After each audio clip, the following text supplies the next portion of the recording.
এরপরে প্রশ্ন হলো, একজন মানুষ যখন মারা যায় সে কি বুঝতে পারে যে সে মারা গেছে বা কখন বুঝতে পারে? ভাইরা আমার, মানুষের মৃত্যুর ঠিক শেষ মুহূর্তে যখন তিনি মৃত্যুবরণ করেন নাই, আল্লাহ তাআলার পক্ষ থেকে নিযুক্ত ফেরেশতারা হাজির হয়ে যান।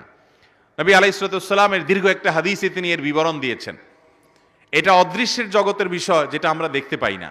এটা জানার একমাত্র উপায় হলো ওহী। আল্লাহ তাআলা স্বয়ং ওহীর মাধ্যমে নবীজি সাল্লাল্লাহু আলাইহি সাল্লামকে জানিয়েছেন, তার মাধ্যমে আমরা জেনেছি। এটাই আমাদের জানার সূত্র, কারণ এটা দেখার জিনিস না, আলমুল গায়েব বা অদৃশ্যের জগতের বিষয়। ওহী নির্ভর জ্ঞান ছাড়া এ বিষয়ে জানার কোনো উপায় নেই। তো নবী আলাইহিস সালামের দীর্ঘ হাদিস থেকে আমরা জানতে পারি, কোনো মানুষ যদি জান্নাতি হন, তার রূহ কবজ করার জন্য ফেরেশতাদের একটা বিশাল দল আসে। তারা এত সুন্দর করে আসে, উপস্থাপন হয় ওই লোকের সামনে যে তাদের আচার আচরণ, তাদের ওই লোকটাকে অভিবাদন জানিয়ে আখিরাতের জগতে নিয়ে যাওয়ার জন্য, ওয়েলকাম জানানোর জন্য আসার যে ব্যবস্থাপনা, দামি মূল্যবান পাত্র, রুমাল, সেখানে রূহ কবজ করে নেওয়া, সেগুলোর জন্য যে আয়োজন থাকে, এটা দেখতে দেখতে সে আল্লাহর বান্দা, নেককার বান্দা, ইমানদার মানুষটা, জান্নাতি মানুষটা হাসতে হাসতে তার রূহটা বের হয় এবং দুনিয়া থেকে চলে যান। অর্থাৎ খুব আনন্দের সাথে তিনি চলে যান।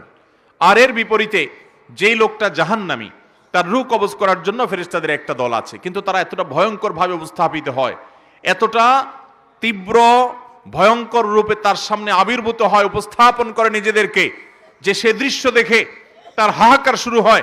আশেপাশে মানুষগুলো টের পায় না, কিন্তু সে ঠিকই টের পায়। এই জন্য মানুষের মৃত্যুর আগ মুহূর্তে মানুষ টের পেয়ে যায়।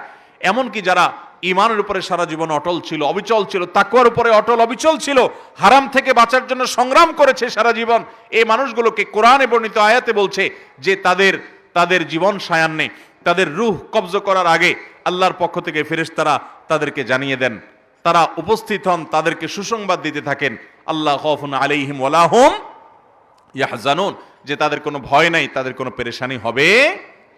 আল্লাহ তাআলা আমাদের সবাইকে নেক মৃত্যু, ঈমানের মৃত্যু, জান্নাতি মানুষের মৃত্যু আমাদের সকলকে নসিব করুন। তাহলে হাদিস এবং আয়াত, বিভিন্ন আপনার জান কবজের সময়কার, পূর্বেকার ফেরেশতাদের মহড়া, প্রস্তুতি, এগুলোর বিবরণ থেকে বোঝা যায় যে আশেপাশে মানুষ টের না পেলেও যার রূহ কবজ হচ্ছে তিনি ঠিকই টের পান। ভালো মৃত্যু, ঈমানের মৃত্যুর জন্য বেশ কিছু আমল আছে ভাই, সে আমলগুলো আমরা কোনো একটা মাহফিলে আলোচনা করবো ইনশাআল্লাহ।